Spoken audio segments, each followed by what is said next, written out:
Baik, Assalamualaikum warahmatullahi wabarakatuh. Perkenalkan, nama saya Anggi Lorenza, NIM 212500017. Baiklah, di sini saya akan membahas soal hukum kebidanan. Soal yang pertama, seorang perempuan umur 27 tahun, G1P0A0, kehamilan 30 minggu, datang ke puskesmas dengan keluhan bengkak pada kaki.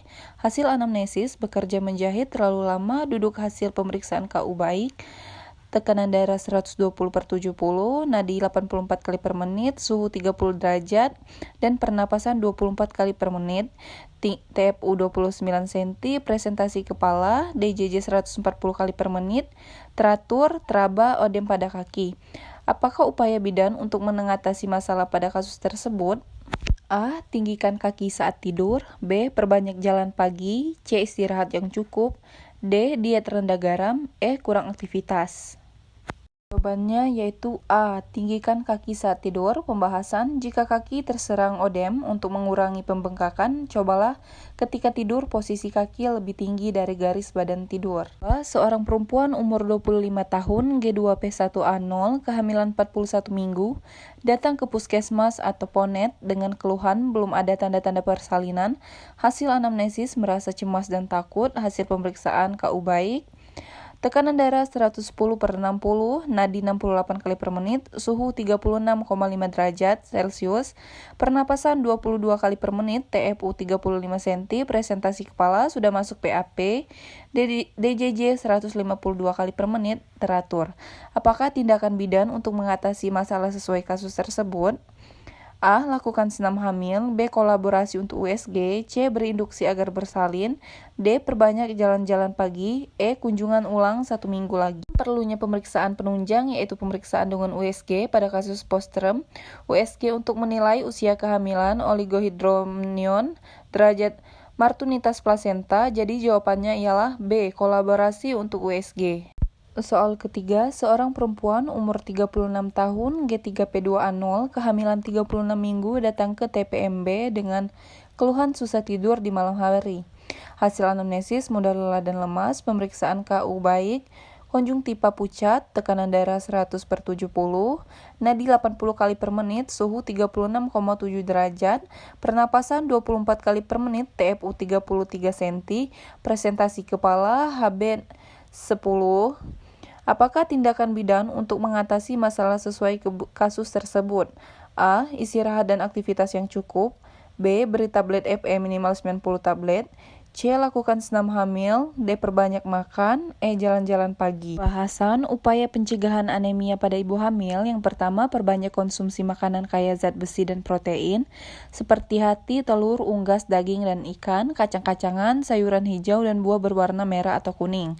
Yang kedua, makan beraneka ragam makanan bergizi seimbang dengan penambahan 1 porsi makanan dalam sehari. Yang ketiga, minum tablet tambah darah, minimal 90 tablet selama kehamilan. Yang keempat, menggunakan alas kaki untuk mencegah infeksi cacing tambang. Dan yang terakhir, untuk wilayah endemik malaria, gunakan kelambu di tempat tidur sebagai upaya pencegahan malaria.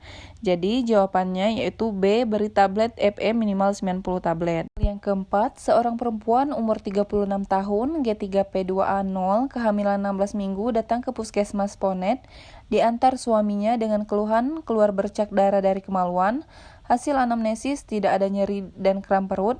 Hasil pemeriksaan KU baik, tekanan darah 120/70, nadi 82 kali per menit, suhu 36,8, pernapasan 23 kali per menit, TFU pertengahan simpisis sampai pusat, DJJ 130 kali per menit, teratur. Bidan berkolaborasi dengan dokter kandungan untuk penanganan kasus. Apakah tindakan bidan selanjutnya mengatasi masalah sesuai kasus tersebut? A. Persiapan infeksi. B. Kurturasa sel konsepsi. C. Rujukan ke rumah sakit. D. Pasang infus. Dan E. Bed rest total. Pada kasus abortus iminen, cara penanganannya yaitu istirahat tirabaring atau bed rest secara total merupakan unsur paling penting dalam pengobatan karena cara ini akan mengurangi rangsangan mekanis dan menambah aliran ke rahim. Jadi jawabannya E, bed rest total. 5. Seorang perempuan umur 37 tahun G2P1A0 kehamilan 36 minggu dirujuk oleh bidan ke RS dengan keluhan keluar bercak darah kehitaman sejak 2 jam yang lalu. Hasil anamnesis nyeri perut menetap, gerakan janin dirasakan berkurang. Hasil pemeriksaan tekanan darah 140/90 kali per nadi 90 kali per menit. Suhu 37 derajat, pernapasan 24 kali per menit, TFU 34 cm, palpasi perut teraba keras, DJJ 110 kali per menit, hasil inpekskulo, darah menggumpal di dinding vagina. Apakah tindakan yang tepat untuk mengatasi masalah sesuai kasus tersebut? A. Berkolaborasi dengan dokter untuk USG. B. Mempersiapkan untuk seksio sesar. C. Melakukan tira baring total. D. Mengobservasi pendarahan. E. Memantau tekanan darah. Apabila terjadi solusio plasenta, maka harus ditangani di fasilitas kesehatan yang memiliki sarana dan prasarana yang lengkap. Jadi, bidan harus melakukan rujukan ke rumah sakit. Jika terjadi perdarahan ringan dan tidak terdapat tanda-tanda shock hipovolemik, maka tindakan tergantung DJJ. Jika DJJ normal, maka dilakukan persiapan seksio sesar. Jadi, jawabannya B, mempersiapkan untuk seksio sesar. Hal ke-6, seorang perempuan umur 26 tahun G1P0A0 kehamilan 30 minggu datang ke TPMB dengan keluhan tungkai bengkak sejak 2 hari yang lalu. Hasil anamnesis, kaki terasa pegal, hasil pemeriksaan tekanan darah 110/80, nadi 78 kali per menit, pernapasan 21 kali per menit, suhu 36,5, TFU 28 cm, DJJ 148 kali per menit, teratur. Apakah asuhan yang tepat diberikan pada kasus tersebut? A. Tungkai ditinggalkan saat tidur. C. Berbaring dengan posisi semi-fowler. C. Tidur menggunakan kasur yang lunak. D. Jalan-jalan sewaktu pagi selama 1 jam. E. Anjuran rendam kaki dengan air hangat. Keluhan bengkak pada tungkai ibu hamil dan berkurang dengan menaikkan posisi kaki agar aliran darah balik di pembuluh darah atau vena menjadi lebih lancar. Hal ini disebabkan oleh fisiologisnya ke pembuluh darah balik pada ibu hamil yang tonusnya melemah akibat pengaruh hormon progesteron. Jadi jawabannya A. Tungkai ditinggikan saat tidur. Soal ke-7, seorang perempuan umur 28 tahun G2P1A0 kehamilan 35 minggu datang ke TPMB dengan keluhan sakit kepala.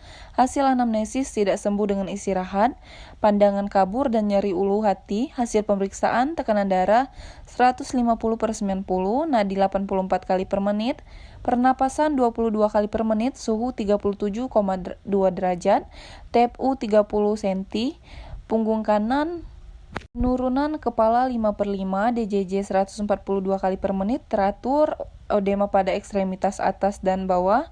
Bidan melakukan pemeriksaan protein urin dan hasilnya tampak keruh yang sangat jelas, seperti ada kepingan. Maka interpretasi hasil dari pemeriksaan penunjang pada kasus tersebut? A.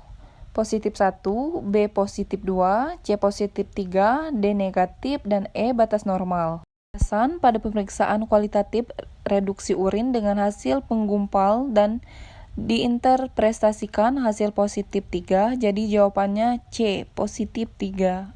Terakhir, seorang perempuan umur 25 tahun G2P1A0 hamil 17 minggu datang ke TPMB dengan keluhan keluar darah dari jalan lahir sejak 3 jam yang lalu. Hasil pemeriksaan KU baik, tekanan darah 110/80 kali per menit, nadi 87 kali per menit, suhu 36,8, pernapasan 20 kali per menit, tidak teraba massa pada odem, OUE terbuka, dan terlihat pengeluaran jaringan dari jalan lahir. Apakah tindakan awal yang tepat sesuai kasus tersebut?